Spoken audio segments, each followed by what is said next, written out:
How many times will it take?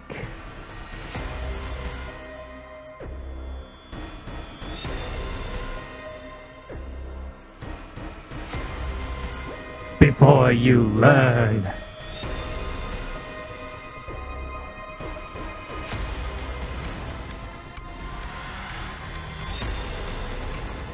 No, not again.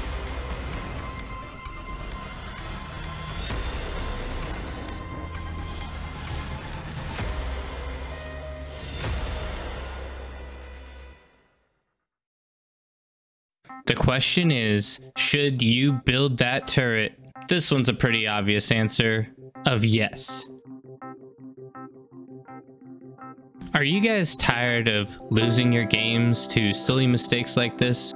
Beyond All Reason has a lot of complexities to it. One of those is, should you build a turret or shouldn't you, and how do you know when? Today we're going to be looking at some of the different answers to that question. And remember, if you're enjoying the content, be sure to subscribe and also share the content with others who may enjoy the game. What we just witnessed is an example of why you should always try to remember to build one light laser tower in your base at the beginning of your game. Now keep in mind, this is especially important when you're playing versus people instead of AI. AI is not quite as punishing as a real person can be. Now I get it, I always forget to do it too, but it is something that you really should respect and try to remember. Now, there's one thing to keep in mind. If you're playing against people, you do not have to play as if you're playing against AI. AI is going to always harass every single little mechs that you put up.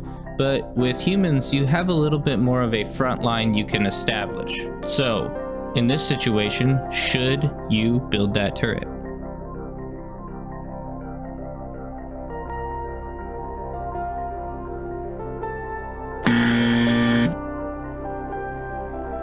Yes, it's true. Once you get into a multiplayer game, you can establish a front line and not have to place one turret at every single mechs. But I understand where it came from.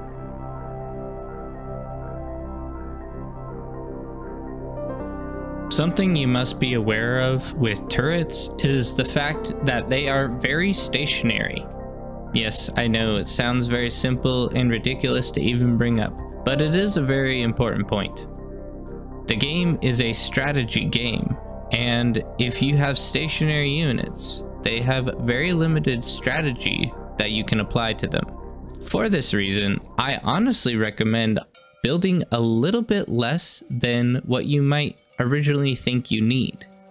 It can be very handy to have units that are able to push in and attack versus stationary structures that can defend. They have a little bit less health, but a little bit more damage per second, but they are also immobile. One area where turrets actually excel is when you are being pushed on. It can be pretty tough to defend against your base when you are behind in units and metal and everything else that you need. For this reason, I recommend building some turrets to help you defend your base while you're being pushed. It can be very nice to have just that little bit extra DPS to hold off those who are pushing at you. One problem with turrets is the fact that they can be very susceptible to artillery and rocket units. In T1, you have things like the shell shock and the rocket bots that can absolutely decimate your basic turret defenses. One way to get around this though is to build pop-up turrets, which can be a bit more resistant to that type of attack. They have a radar jamming capability so that they won't be auto-targeted, but must manually be targeted by the player.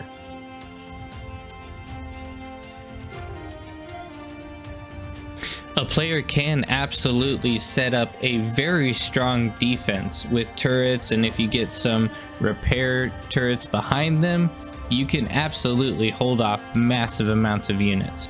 Just keep in mind, that will make it so that you are unable to push into the enemy. You will no longer be able to gain quite as strong an advantage as you would with units that are mobile. So it does limit your playstyle a little bit. Having these strong defenses can definitely be a plus, but you have to be very careful because if the enemy starts to build artillery pieces, you're gonna be hurting, and it could end up wasting a lot of metal and resources just in the turrets. Remember, the more metal that you invest in your front line, the harder it will be to transition to T2. Although, the front line is more important.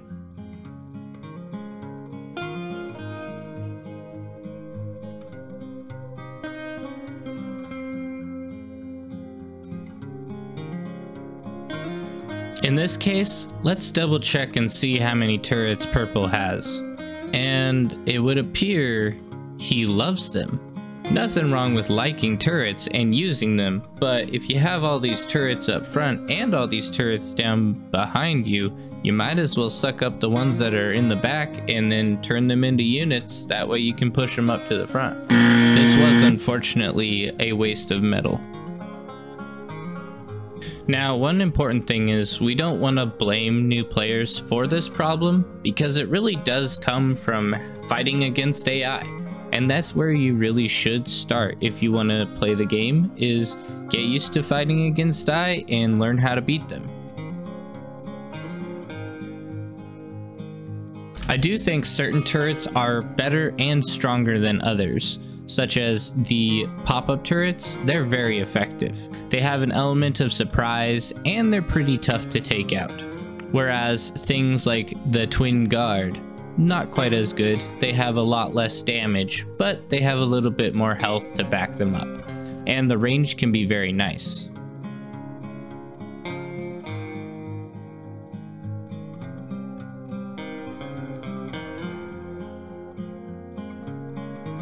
A lot of turrets are very situational though. Things like the Gauntlet must be built with extreme caution. They do not come cheap. At over 1,000 metal apiece, it's quite an investment. If you end up wanting to build one, be very careful that you can hold it for an extended period of time. I would hate to see it die like this. The main thing I hope you learned from this video is that turrets are pretty situational and they're not the main core of your army. They aren't bad, and especially the T2 turrets can be extremely helpful at retaining a certain amount of control over your area. But every single game I played, I have seen some people misuse them or overuse them. So just be aware of it and try to learn from their mistakes so that you can improve. Anyway guys, I hope that you enjoyed this video and that you learned something from it. Definitely be sure to check out our Discord, the link is in the description. You can also catch me live Thursday, Friday, Saturday, and Monday, 8 p.m. to midnight Pacific Standard Time. So I'll see you there. And as always, I will see you on the battlefield.